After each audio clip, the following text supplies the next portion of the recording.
بسم اللہ الرحمن الرحیم۔ السلام علیکم ورحمۃ اللہ وبرکاتہ۔ جماعت ہفتم کے عزیز طلباء کرام، سبق نظم و ضبط کے ساتھ ایک دفعہ پھر ہم آپ کے سامنے ہیں۔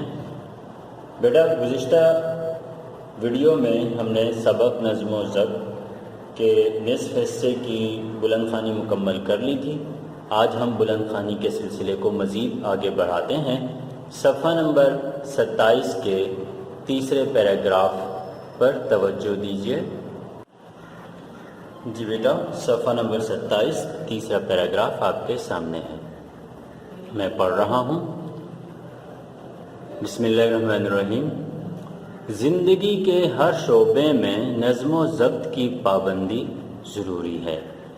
دعوت کا معاملہ ہو یا ٹکٹ خریدنے کا یا کسی محفل میں بیٹھنے کا، لوگ نظم و ضبط کو بھلا بیٹھتے ہیں۔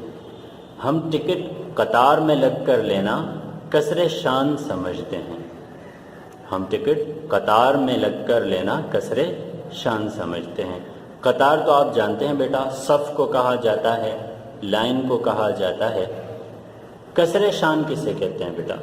کسر شان کا مطلب ہے اپنی شان کے خلاف، شان کے خلاف کسر شان سمجھتے ہیں، یعنی شان کے خلاف سمجھتے ہیں۔ یہ اس صفحے کا 9واں حاشیہ ہوگا۔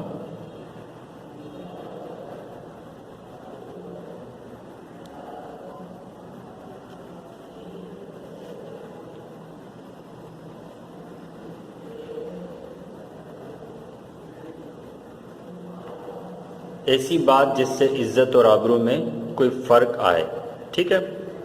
بس میں جب تک ایک دوسروں کو دھکے دے کر نہ چڑھا جائے، لوگوں کو مزہ ہی نہیں آتا۔ بل درست کرانا ہو یا دفتر میں کسی سے کام کی بات کرنا ہو، ہماری سوچ یہ ہوتی ہے کہ تمام افراد کا نمبر کاٹ کر سب سے پہلے اپنا کام نکال لیں، یعنی اصولوں کی پاسداری کو داغ لگتا ہے تو لگتا رہے، لیکن ہمارا کام سب سے پہلے ہو جائے۔ اصولوں کی پاسداری یعنی اصولوں کا لحاظ یا خیال۔ پاسداری اصل میں کہتے ہیں لحاظ رکھنے کو یا خیال رکھنے کو۔ اصولوں کی پاسداری اگر متاثر ہوتی ہے تو ہو جائے، لیکن ہمارا کام سب سے پہلے ہونا چاہیے۔ ہم پاسداری کو یہاں لکھتے ہیں خیال رکھنا یا لحاظ رکھنا۔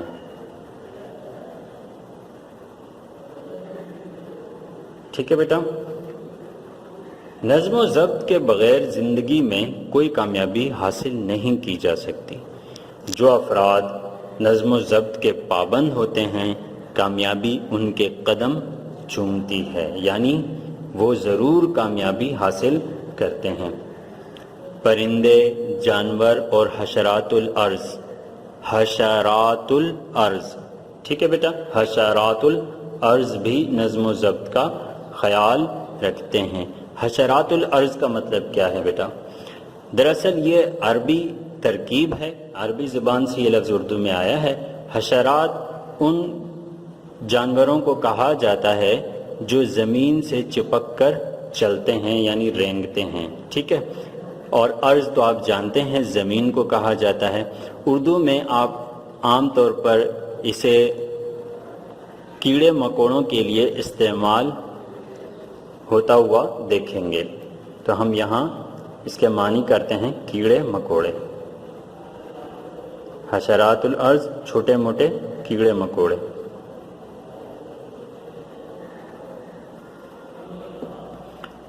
پرندے، جانور اور حشرات الارض بھی نظم و ضبط کا خیال رکھتے ہیں۔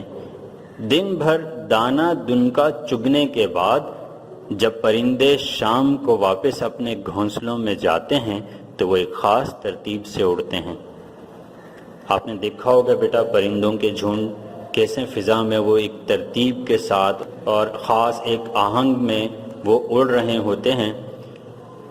شہد کی مکھیوں کی زندگی کا مطالعہ کریں تو معلوم ہوتا ہے کہ اس ننھی مخلوق کی زندگی کس قدر منظم اور صفحہ نمبر 28 پر بڑھتے ہیں۔ کس قدر منظم اور ضابطہ ہے۔ یہاں لفظ لکھا ہوا ہے ضابطہ، دراصل یہ لفظ ہے باضابطہ۔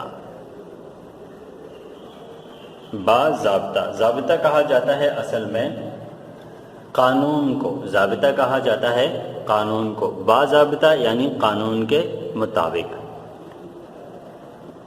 چونٹی کمزور اور ننھی مخلوق ہے، لیکن قطار کی خلاف ورزی کرتی بمشکل ہی نظر آئے گی۔ زمین پر چلنے والے اکثر جاندار خاص ترتیب سے چلتے اور اپنے متعین کردہ ضابطوں کی پابندی کرتے ہیں۔ متعین کردہ یعنی اپنے مقرر کردہ ضابطوں کی پابندی کرتے ہیں۔ یہاں ضابطوں یعنی ضابطہ کی جمع ہے۔ ضابطہ کا مطلب میں نے آپ کو بتایا قانون، تو ضابطوں کا مطلب کیا ہوگا؟ قوانین۔ ٹھیک ہے بیٹا، اسلام بھی نظم و ضبط کا درس دیتا ہے۔ مقررہ اوقات میں نماز پنجگانہ کی ادائی نظم و ضبط کی بہترین مثال ہے۔ نماز پنجگانہ یعنی 5 اوقات کی نماز ایک امام کی قیادت میں سب کا ایک ساتھ رکوع و سجود کرنا حسن ترتیب کا اعلیٰ نمونہ پیش کرتا ہے۔ قیادت یعنی کہ رہنمائی میں۔ اس صفحے کا پہلا حاشیہ۔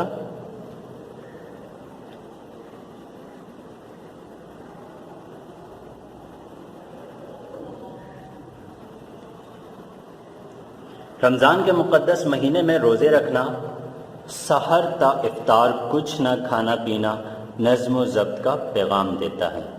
حج کا فریضہ بھی خاص ایام میں انجام دیا جاتا ہے۔ آپ کو پتہ ہے کہ صرف ذی الحج کے مہینے میں حج کیا جا سکتا ہے، اس سے پہلے اور اس کے بعد نہیں کیا جا سکتا۔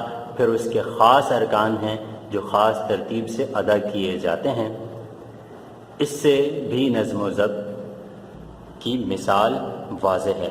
مختلف ممالک سے تعلق رکھنے والے لاکھوں مسلمانوں کا ایک ہی لباس میں ہونا نظم و ضبط کا احساس دلاتا ہے۔ آپ کو پتہ ہے کہ حج کے دوران لباس بھی سب کا یکساں ہوتا ہے، سب احرام میں ہوتے ہیں۔ آپ صلی اللہ علیہ وآلہ وسلم جب نماز کے لیے کھڑے ہوتے تو سب سے پہلے کیا کرتے؟ سب سے پہلے صفیں سیدھی کراتے۔ یہ کام ایک ترتیب و تنظیم کا احساس دلاتا ہے۔ اسی طرح جس طالب علم کی زندگی میں نظم و ضبط کار فرما ہوگا وہ ہر روز ایک خاص ترتیب سے سارے کام کرے گا۔ جس طالب علم کی زندگی میں نظم و ضبط کار فرما ہوگا یعنی نظم و ضبط موجود ہوگا۔ کار فرما کے لفظی معنی ہے کام کرتا ہوا یا کام کرنے والا۔ اسی طرح حکم دینے والے کے معنی میں بھی یہ لفظ استعمال ہوتا ہے، لیکن یہاں ہم کیا ترجمہ کر رہے ہیں؟ نظم و ضبط کام کرتا ہوا نظر آ رہا ہوگا۔ ٹھیک ہے، جس طالب علم کی زندگی میں نظم و ضبط کام کرتا ہوا نظر آ رہا ہوگا یا نظم و ضبط موجود ہوگا وہ ہر روز ایک خاص ترتیب سے سارے کام کرے گا۔ اس کے صبح جاگنے، نماز پڑھنے اور ورزش کرنے، ناشتہ کرنے، اسکول آنے جانے، آرام کرنے، کھیلنے اور کام کرنے کے اوقات مقرر ہوں گے۔ اب آپ دیکھیے بیٹا کہ یہ پورے دن کی آپ کی ترتیب ہے۔ صبح جاگنا، پھر اس کے بعد نماز پڑھنا، ورزش کرنا، ناشتہ کرنا، اسکول آنا جانا، آرام کرنا دوپہر میں، پھر شام میں کھیلنا اور پھر اس کے بعد اپنے اسکول کے کام پورے کرنا۔ اس وجہ سے اسے امتحان میں کوئی پریشانی نہیں ہوگی۔ اس کے برعکس ایک ایسا طالب علم جس کی زندگی میں نظم و ضبط نہ ہو زندگی کے ہر امتحان میں پریشان ہو جاتا ہے۔ ٹھیک ہے، یہاں کھیلوں کی مثال بھی پیش کر سکتے ہیں۔